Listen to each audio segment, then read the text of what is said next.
Archer senses that something is wrong. The other aircraft straightened out 3 times, and Pruitt didn't fire. And so I pulled up next to him and, what's going on? Pruitt signals that his guns are jammed. He motions for Archer to take the lead.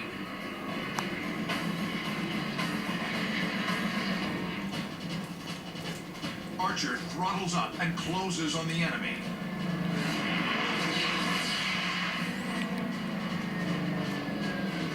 The 109 jinks and dives, but to no avail.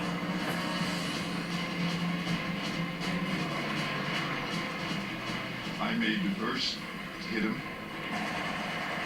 Then the second burst hit in his right wing, and he bailed out. It is Lee Archer's first victory. I circled him until he landed. And he was standing there with his chute, and I came down over him. I rigged on my wings first, and then pulled up into the slow roll before I turned off. It was all about how I thought about aerial combat in those times. But back with the rest of the 332nd, the fight is still raging.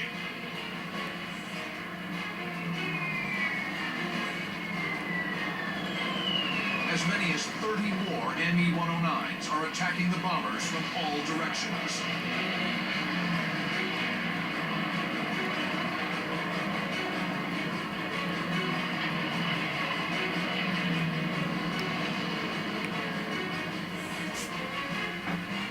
Lieutenant Clarence Lucky Lester hears his flight lead call over the radio.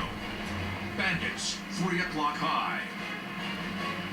So, at that point, flight leader calls punch tanks. That means drop your tanks and let's hit after the enemy. Lucky and the rest of his flight bank right on an intercept course. But then, Lucky spots an even better target. A flight of 109s slightly below him.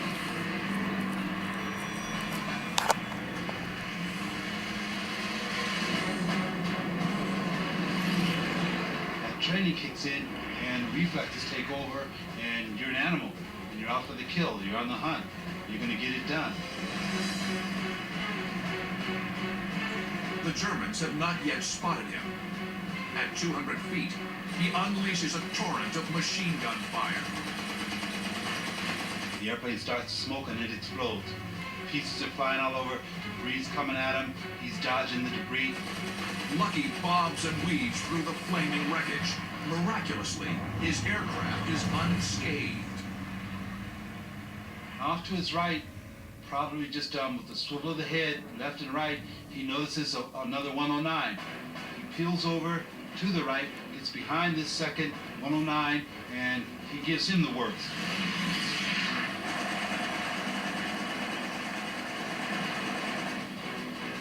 The 109 shudders and smokes. Lucky deftly rolls over the top of the doomed German. He watches as the pilot throws back the canopy and leaps away. Lester has downed 2 aircraft, but the fight has carried him far away from the bombers. Skimming the peaks of the Italian Alps, he spots a 109 at 2 o'clock low. Altitude is a key with fighter pilots. They call it being on the perch. Like a bird on a perch, you see something down below, you dive on it. Therefore, with Lester being on the perch, he had the advantage. He could get in on that Messerschmitt before the Messerschmitt knew what was happening. Lucky rolls into a high-speed diving attack. His Merlin engine screams as the Mustang accelerates past 350 miles per hour. His finger closes around the trigger. A volley of tracers arc across the nose of the 109. The German brakes hard, rolling inverted in an attempt to evade the American.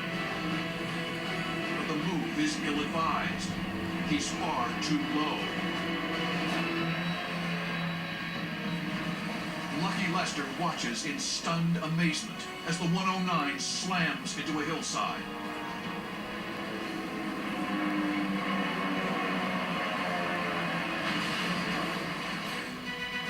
Lester soars over the wreckage, exhilarated by the intense dogfight. Alone, he's accounted for 3 enemy aircraft.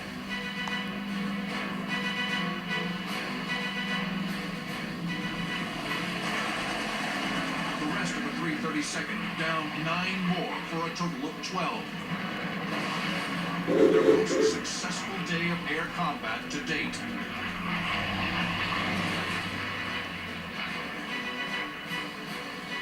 It is a milestone for the Tuskegee Airmen, a fighter group whose battle against the German Luftwaffe is only half the story. Deemed by the War Department as inferior to whites and unable to handle the intricacies of modern weaponry, black soldiers were relegated to support roles. Flying fighter planes was out of the question. It was thought, over the objection of Hap Arnold, who was in charge of the Air Corps at that time, that blacks didn't have the ability to do complicated things, or leadership, etc. We knew that was wrong.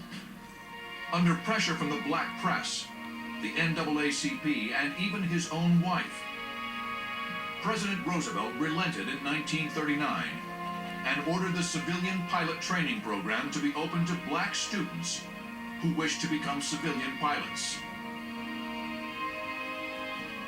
In December of 1940, the War Department followed suit and appropriated $1 million to build a suitable base to train black airmen at the Tuskegee Institute in Alabama. They called the effort to train these men an experiment. The men bonded immediately, imbued with a sense of common purpose and racial pride. Although the Army didn't believe in our capability, they didn't change the training standards, and that was a plus for us, that we were able to meet the standards and perform successfully.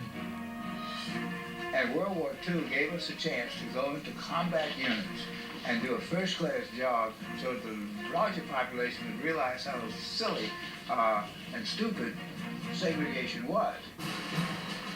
In April of 1943, the first full squadron of African-American fighter pilots, the 99th Fighter Squadron, received orders for deployment to the Mediterranean Theater of Operations.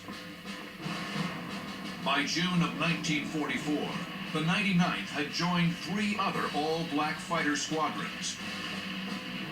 Together, they comprised the 332nd Fighter Group, known to history as the Tuskegee Airmen. August 24, 1944. American B-24 and B-17 bombers of the 5th Bomb Wing approached their target, Pardubice Airfield in Czechoslovakia.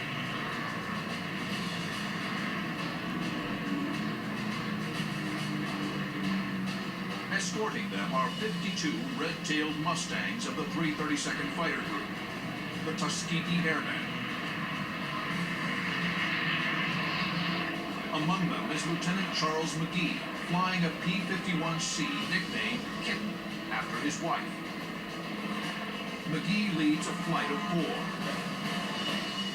We were out to the side and slightly above the bombers. Our squadron was on that day operating, as I say, out to the side, weaving back and forth sufficient to be able to look around at all angles, not just flying a straight line. McGee will soon square off against a battle-hardened foe. Over a German airfield set ablaze by American bombs, McGee will find himself in the fight of his life, a fierce encounter against a tenacious enemy that will test his combat prowess as never before.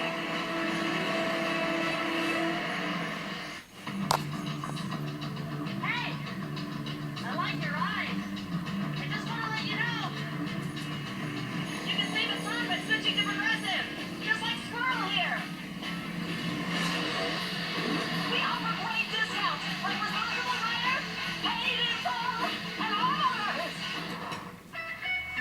#1 in motorcycle insurance. Isn't this romantic? It was. Going the distance to save you more. Now that's Progressive. Are you stuck with a slow computer? Thanks to